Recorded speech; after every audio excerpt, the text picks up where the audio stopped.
Again, it's very racist and racial towards Europe, or from Europe, coming from Europe, and not from the Muslims at all. To me, it sounds like Islam does advocate slavery. It's just, it so-called takes its time with getting rid of it. Don't you think it's been time enough, millennia, centuries later, and it's still this mindset that slavery is allowed? What do you say about that with regards to Islam?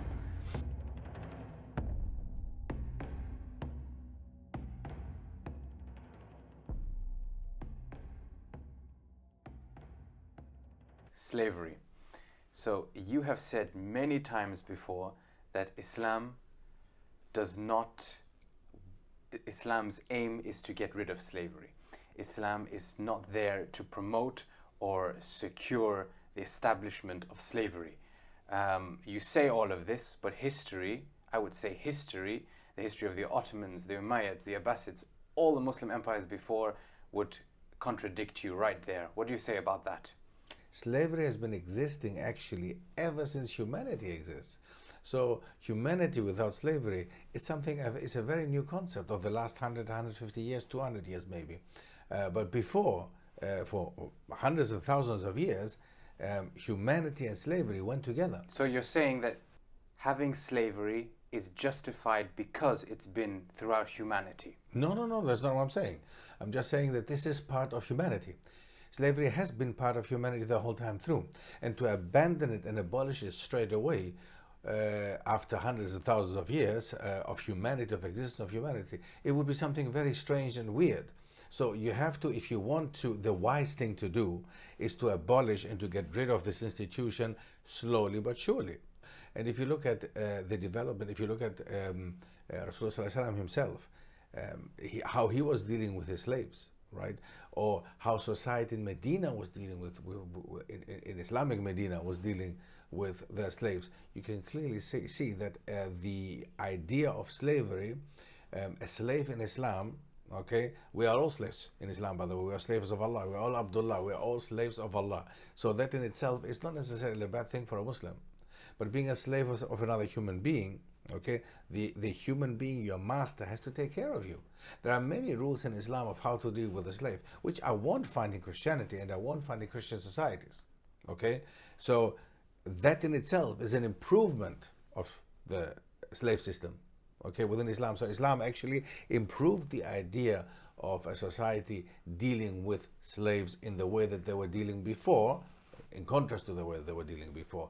So I'm not saying that we should not abandon slavery and that Islam has not abandoned slavery, but it does it in a very soft and subtle way, okay? Yes, you're saying that Islam tries to slowly abandon slavery. This video is sponsored by the 𝗘𝗦𝗟𝗡 program.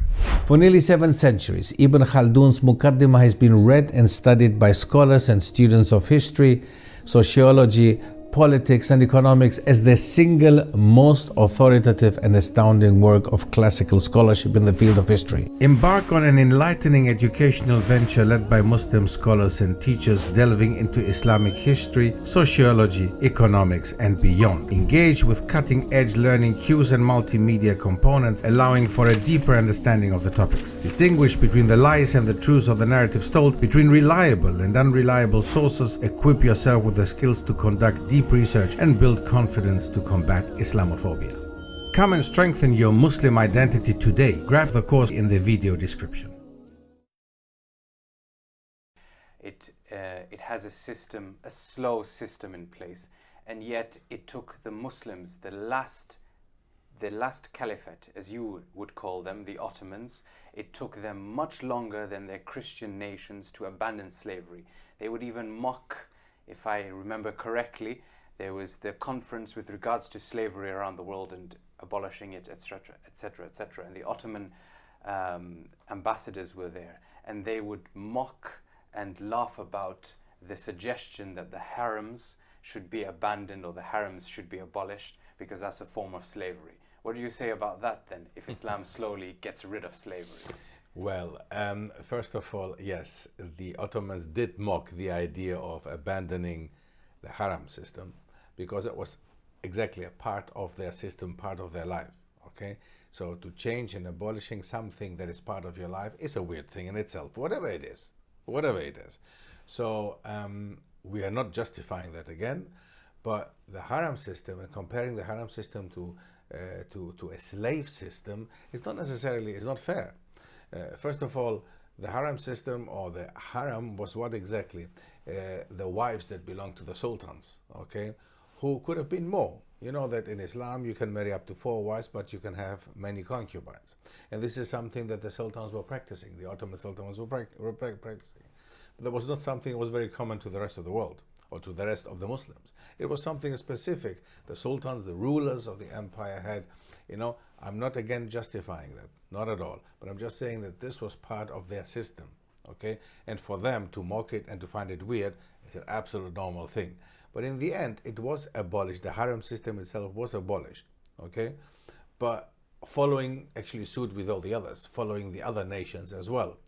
That does not mean that that's how it has to be. Just because other nations do something does not mean we as Muslims, as a Muslim nation, not necessarily as an ethnic nation, the Turks or the Ottomans or the Arabs or whatever. No, I'm talking about the Muslim nation, that we don't have to do that straight away. Islam in itself is perfect as a deen. And Islam in itself takes care of the slave system, so the slaves within Islam, okay, they should be taken care of. There's a clear rule how to treat them. There's clearly the ideas are there of how to take care of them, and it's opposing the ideas that were there during Christianity. Or if you look at the slave trade with regards to to Africans going to America, the African-American slave trade, no comparison at all. No comparison at all. So the one is like day and night. Okay, so you cannot compare the one to the other. However, we know now the slave system in itself is abolished, right? Okay, now it was not only in many Muslim countries, for example, still as we look at Mauritania, for example, you will find still slaves, and you will find the system of slavery is there. But again, what does it actually mean? As a slave, we all belong to Allah, so we are slaves of Allah anyway.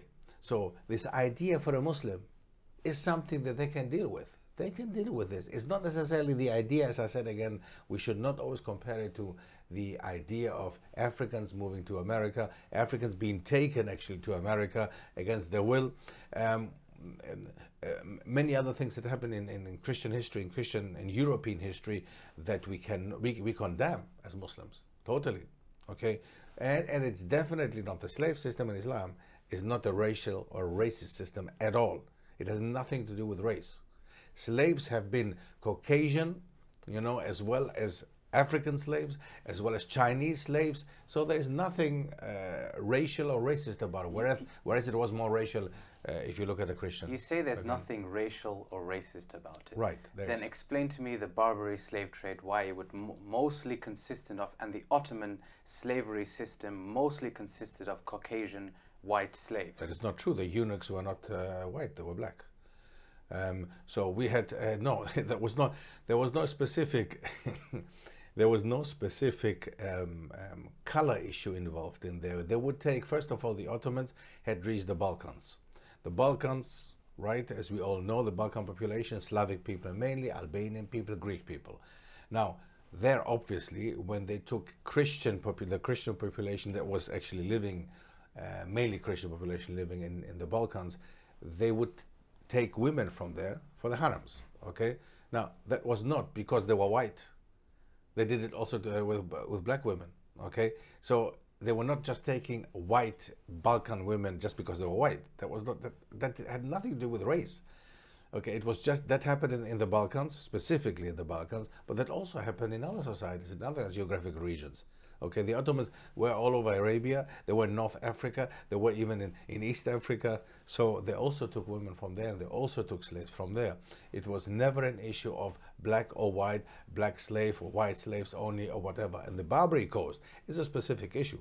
The Barbary Coast was a specific geographic region where even where European Muslims, people that accepted the faith coming from Protestant Europe, such as the Dutch or English people, for example, would find actually refuge there.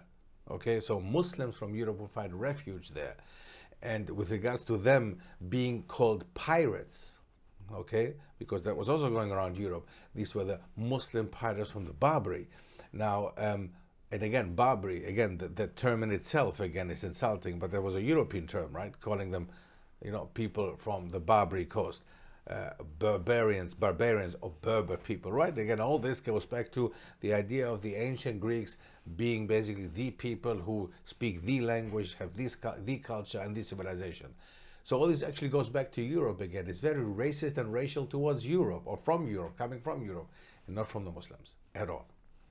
To me, it sounds like Islam does advocate slavery. It's just, it so-called takes its time with getting rid of it. Don't you think it's been time enough, centuries later, and it's still this mindset that slavery is allowed? What do you say about that with regards to Islam? Look, the Islamic system is a system that exists, that has been existing for 1400 years. Okay, and again, the system of slavery has been part of humanity and humankind You're beating for around the millions bush. of years. You're beating okay? around the bush. No, but that's simply how it is. I mean, would you deny that what I just said, that the system of slavery has been existing, actually has been part of humanity for all this time that humanity existed? But okay? as you know, the East African slave trade, how Yes. cruel the Arabs would bury their own daughters. How can you imagine how they would behave with their own slaves? Right, that was the Arabs before Islam, right? Now, we should not forget that the pre-Islamic Arabs, and there's a very big difference. We have the pre-Islamic Arabs who were burying their daughters alive, absolutely true. And look what Islam did to them. Islam came and actually transferred a nation like that, made them into a civilized nation, made them into a nation that spread the deen of Islam, which is the most wonderful deen in the world, okay? So this only can happen if the deen is involved, if Allah is involved, if God is involved, if you realize your relationship between you as a human being and your creator, you as a creation and the creator. This is just possible if you realize that. And when the Arabs realized that and became Muslims, that's when East Africa, the East African slave trade changed drastically. Okay, so if we look at that, and if you look at the history of the pre-Islamic Arabs and the post-Islamic Arabs, we see massive difference, and we have to always see the difference between the one period of time and the other. We should not always play this this innocent or innocent role of, you know, we don't understand really what's happening. The Arabs are the cruel people and this and this and that. There's a pre-Islamic Arab and there's a post-Islamic Arab. We have to look at this as well. And I don't think you guys do that. I think you're quite unfair in looking into one perspective. Okay, let's say we look at that. Let's say we look at the pre-Islamic and post-Islamic Arabs. Mm-hmm. The pre-Islamic Arabs were so horrible and the post-Islamic Arabs became angels. Then why didn't they stop the slave trade? There you go again. You're quite unfair in putting words in my mouth. I did not call them angels, and I did not say they were terrible. I mentioned the word cruel. That they were cruel. Yes, they were, because somebody, a father who buries his own daughter alive, is a cruel person in my ideas. Now, if it's nowadays or if it was that time, it doesn't make a difference. However, I don't think that you want really answers to your questions. So I think maybe the interview is enough now. So we can move on to have another one, hopefully, with regards to another topic. I think that I answered your question enough, and I thank you very much for the interview.